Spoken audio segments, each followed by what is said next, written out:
जब इस कैंपस में चुनाव हो रहा है, जेएनयू में चुनाव हो रहा है, जेएनयू जाता है पूरी दुनिया में अपने एकेडमिक एक्सीलेंस की वजह से, दुनिया में जाता है इंक्लूसिव नेचर की वजह से, डिबेट डिफेंस की वजह से।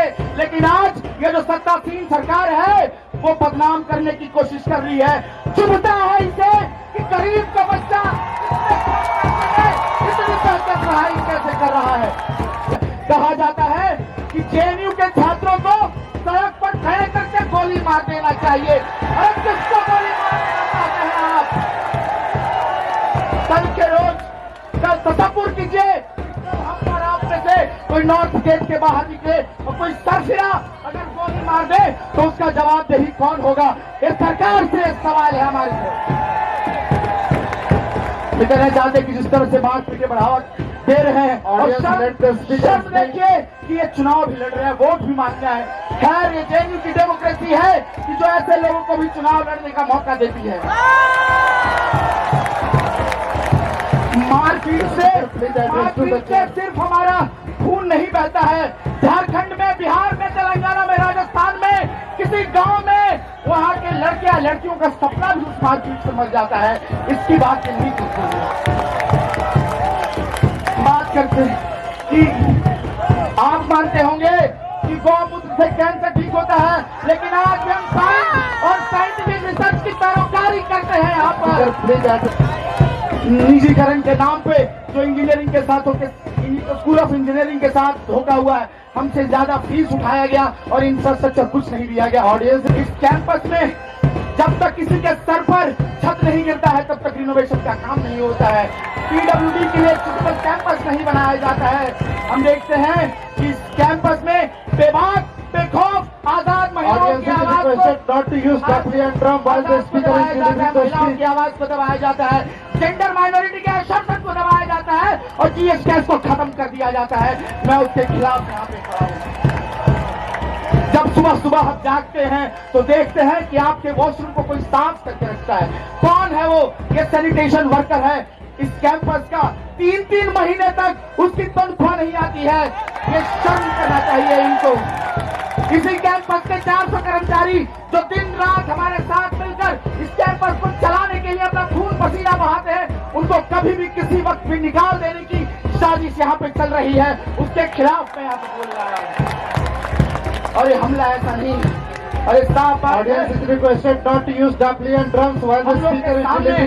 हम लोग के सामने हमें खड़ा बखूबी होने आता है, हम खड़ा हो सकते हैं। 1996 में भी जब फी हाइक हो रहा था, न्यूलिबरलिज्म का, नवउदारवाद का इसको लैब बनाया जा रहा था, तब उस समय कॉमरेड चंदू की नेतृत्व में फी हाइक को रोका गया था। और एक मजेदार बात बताता हूं आपको, जब फी हाइक हो रहा था, एड ब्लॉक पे प्रदर्शन चल रहा था, एबीवीपी के लोग अंताक्षरी का प्रोग्राम करवा रहे हैं। हम देखते हैं 2019 में उसी रवायत को फिर से लागू होता है और एक लड़ाई लड़ी जाती है फिर से फी हाइक के खिलाफ। पहली सफ में हम खड़ा होते हैं, नॉट एन इंच बैक का नारा देते हैं और फी हाइक को दूर भगाते हैं और एबीवीपी के लोग प्रशासन की गोद में झूला झूल रहे होते हैं। इस कैंपस में जो रिक्रूटमेंट हो रहा है, जो नई बहाली हो रही है, वो किस तरह की बहाली हो रही है? उस प्रोफेसर की बहाली की पहली शर्त है जो सबसे ज्यादा नकारा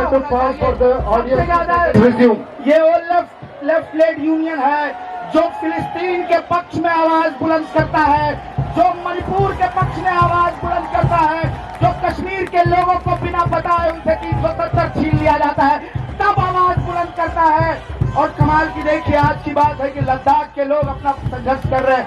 देश की सरकार, बेशर्म सरकार, उनसे बात भी नहीं कर रही है। आप जानते हैं कि सांप्रदायिकता का जहर इस तरह से घोला जा रहा है पूरे देश में, जहां पे नफरती उन्माद फैलाया जा रहा है। आप देख लीजिए मुजफ्फरनगर से लेकर आसाम तक, उसके साथ नॉर्थ ईस्ट दिल्ली तक जिस तरह के दंगे, जिस तरह की आग लगाई गई है, मुसलमानों का जनसंहार हुआ है, उसके खिलाफ हम खड़े हैं। हसदेव से लेकर धारावी तक जिस तरह से अडानी को बेच दिया गया है, उसके खिलाफ हम यहाँ पे खड़े होकर आए।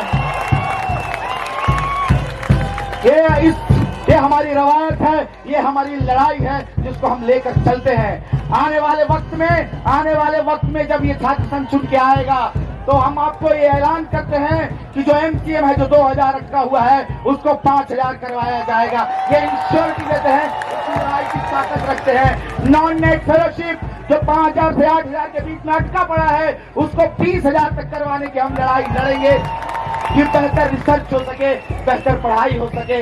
इस कैंपस में साइंटिफिक टेम्परामेंट को बढ़ावा मिले, इस कैंपस में साइंस को बढ़ावा मिले, इसके लिए बेहतर फैसिलिटी हो, इसके लिए बेहतर लैब हो, इसके लिए बेहतर रीडिंग रूम हो, इसकी इंश्योरिटी करवाते रहे हम। इसके साथ इस कैंपस में एक प्लेसमेंट सेल, बेहतर प्लेसमेंट सेल रहे, इसकी नुमाइंदगी करते हैं हम। इस कैंपस में फिर से जीएस कैश को रिस्टेट करने की बात करते हैं हम। क्यूरोफोबिया और होमोफोबिया को बर्दाश्त नहीं किया जाएगा इस कैंपस में। नए हॉस्टल की जिनसिन हालत को बेहतर करने की, बना नया नवेला बराक हॉस्टल की खुलवाने की लड़ाई और पुरजोर होगी और लड़ा जाएगा। इसको तुरंत से तुरंत खुलवाया जाएगा। इसके साथ पानी की किल्लत जो है उसके लिए लड़ाई लड़ी जाएगी। हेल्थ की सुविधा है जो एकदम नदारद है, उसके लिए लड़ाई यहाँ पे लड़ने की जरूरत है। यहाँ पे हम देखते हैं कि पीडब्ल्यूडी के छात्रों की एक्सेसिबिलिटी नहीं है, उसकी लड़ाई की जरूरत है। तो आने वाले 22 तारीख को एक संघर्षकारी यूनियन को चुनिएगा। आपसे कहना चाहते हैं ये जेएनयू है और हम इस तरह के प्रगतिशील छात्र हैं जो हर समय लड़ने के लिए तैयार हैं।